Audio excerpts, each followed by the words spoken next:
السلام علیکم friends, welcome back to my channel novels کی دنیا۔ تو فرینڈز، آج ہمارے اس ناول کا لاسٹ ایپیسوڈ ہے۔ تو نیکسٹ ناول ہمارا کون سا ہونا چاہیے آپ سب مجھے کمنٹ کر کے ضرور بتائیے گا۔ فرینڈز، آپ سب بتائیں گے، میری ہمیشہ یہی کوشش ہوتی ہے کہ میں وہی ناول ریڈ کروں جو آپ سب کو بھی اچھا لگے، آپ سب سنیں، شوق سے سنیں اس ناول کو۔ تو اس لیے آپ سب اپنی اپنی مرضی کے اچھے ناول مجھے کمنٹ میں بتایا کریں، تو پھر ہم اس میں سے ناول سلیکٹ کریں گے اور ہم نیکسٹ ناول پھر اپنا سٹارٹ کریں گے۔ تو آپ سب ضرور بتائیے گا۔ تو آپ لوگوں کا ٹائم ویسٹ کیے بنا میں ناول اپنا سٹارٹ کرتی ہوں۔ ناول سٹارٹ کرنے سے پہلے میں یہی کہنا چاہوں گی، جس نے میرا چینل سبسکرائب نہیں کیا سبسکرائب کر دیں، لائک اینڈ شیئر کرنا بالکل بھی نہ بھولیں۔ تو ہم چلتے ہیں اپنے ناول کی طرف۔ کیف بول کر خاموش ہو گیا۔ وہ بریرہ کے بولنے کا انتظار کر رہا تھا، پر وہ نہ بولی تو وہ پھر گویا ہوا، ہو سکے تو مجھے معاف کر دینا۔ نظریں ابھی تک جوتوں پر ٹکی تھیں۔ میں تمہیں پہلے ہی معاف کر چکی ہوں۔ بریرہ رکی۔ کیف نے اسے ان سب باتوں میں پہلی بار نظریں اٹھا کر دیکھا۔ پر تمہارے لیے عورتیں اتنی بے اعتبار کیوں ہیں؟ بریرہ کے سوال پر کیف نے واپس نظریں جھکا لیں۔ کمرے میں ایک بار پھر خاموشی چھائی اور ایک بار پھر کیف نے اس خاموشی کو توڑا۔ میں 12 سال کا تھا جب میرے ماں باپ کی طلاق ہوئی۔ میرے ڈیڈ ماما سے بہت محبت کرتے تھے، ان کی ہر خواہش کو کہتے ہی پورا کر دیتے تھے۔ مگر کیف رکا، گلے میں پھندا سا اٹکا تھا۔ مگر ماما نے ڈیڈ کو چھوڑ دیا اور اپنے پاکستان سے آئے کزن غفار کے ساتھ چلی گئیں، کیونکہ وہ ڈیڈ سے زیادہ امیر تھا۔ اس نے ماما کو اپنی باتوں میں پھنسا لیا۔ میں نے کبھی ماما اور ڈیڈ کو لڑتے نہیں دیکھا تھا، لیکن اس شخص کے آنے کے بعد ان کی لڑائیاں ہونے لگیں۔ ماما بات پر ڈیڈ سے ناراض ہو جاتی، پھر ان سے لڑتی کہ وہ کبھی ماما کو کچھ نہیں دے سکے۔ سب کچھ تو دیا ڈیڈ نے، کیا ہوا جو ان کے کزن سے زیادہ امیر نہ تھے، لیکن ماما کو ہر خوشی دینے کی کوشش کرتے۔ کچھ عرصے ایسا ہی چلتا رہا، لڑائیاں بڑھتی گئیں اور ایک دن ماما نے طلاق کا مطالبہ کر دیا۔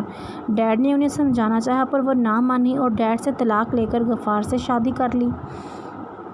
ڈیڈ نے ان کی خوشی کے لیے انہیں طلاق دے دی تھی، پر وہ ماما کے جانے کے بعد بس اپنے کام کے ہو گئے۔ اسی لیے 6 ماہ گزر گئے کہ ایک دن بی پی ہائی میں ڈیڈ کے دماغ کی رگ پھٹ گئی اور وہ بھی مجھے چھوڑ کر چلے گئے۔ پل بھر میں یتیم ہو گیا۔ پاکستان سے آئے رشتہ داروں نے مجھے اپنے ساتھ پاکستان لانا چاہا پر میں نہ آیا، میں وہیں رہنا چاہتا تھا۔ تب عمر انکل اور مشل آنٹی نے مجھے سنبھالا۔ ماما نے یہ بھی نہ سوچا کہ ان کا ایک بیٹا بھی ہے۔ انہوں نے کبھی پلٹ کر نہیں دیکھا، یہ نہیں دیکھا کہ مجھے ان کے اور ان کے پیار کی ضرورت ہے۔ مجھے ہمیشہ سے مکافات عمل پر یقین تھا۔ میں بڑا ہو گیا اور انہیں ڈھونڈ کر ان پر نظر رکھنی شروع کر دی۔ میں دیکھنا چاہتا تھا مجھے اور ڈیڈ کو غم دے کر وہ خود کیسے خوش رہتی ہیں، اور وہی ہوا۔ جس دولت اور پیسے کے لیے وہ مجھے اور ڈیڈ کو چھوڑ گئی تھیں، اس سب سے محروم ہو کر رہ گئی۔ ماما نے دوسری اولاد نے باپ کے مرتے ہی انہیں اولڈ ایج ہوم میں ڈال دیا۔ ان سے وہ چھت بھی چھین لی جس کے لیے وہ ہمارا گھر تباہ کر گئی تھیں۔ کیف نے کہہ کر انگوٹھے سے آنکھ کا کونا صاف کیا۔ بریرہ آنسو بہاتی خاموشی سے اسے دیکھ رہی تھی۔ آج اسے احساس ہوا تھا ضروری نہیں کسی کے غلط راستے پر چلنے کی وجہ بری صحبت ہی ہو، لوگوں کے اندر کی ویرانیاں بھی انہیں اس جگہ لے آتی ہیں۔ کیف کے اندر کا بدلاؤ تو پہلے ہی اس گھر میں آ کر دیکھ چکی تھی۔ وہ اسے خاموش اور اسے خوشی بھی ہوئی۔ کیف کو یوں نماز قرآن پڑھتا دیکھ پر وہ نہیں جانتی تھی کہ وہ کیا تھا جس نے عورت کو اس کی نظروں میں گرا دیا تھا۔ ماں باپ کے انجانے میں ہوئی خطائیں اور غلط فیصلے بچوں کی زندگی کس طرح متاثر کر دیتے ہیں، اسے افسوس ہوا کیف کے لیے۔ تم سے پہلے میں عورت کا وجود بھی اپنے آس پاس برداشت نہیں کر سکتا تھا۔ تم پہلی لڑکی ہو جس پر میں نے اعتبار کیا۔ جب تم نے لقمان کے خلاف کیس کرنے سے منع کرا تھا، یہ کہہ کر کہ تمہارے نزدیک پیسوں سے زیادہ تمہارے باپا کی اہمیت ہے، تو مجھے فخر محسوس ہوا تھا کہ میں نے تمہیں چنا، اللہ نے تمہیں میرے لیے بنایا۔ میں کوشش کروں گا بریرہ کہ تمہیں ہر خوشی دوں، کسی چیز کی کمی نہ رہے، بدلے میں تم بس مجھ سے وفا کرنا۔ کیف کی بات پر بریرہ سر جھکائے اپنے ہاتھوں کو دیکھنے لگی۔ بہت مشکل لگ رہا تھا طوائف جیسی شناخت اور ایک ایسے شخص کے ساتھ زندگی گزارنا جس کے لیے عورت پہلے سے بے اعتبار ہو۔ کیف قعود سے اٹھا بریرہ کی طرف دیکھتے ہوئے بولا، تم فکر نہیں کرو بریرہ، میں تمہاری ماں کا ماضی تھا، وہ تمہاری ماں کا ماضی تھا۔ ہم اپنے حال میں رہ کر زندگی گزاریں گے، ماضی کا ذکر کبھی ہمارے حال میں نہیں آئے گا، لڑائی میں بھی نہیں، یہ میرا وعدہ ہے۔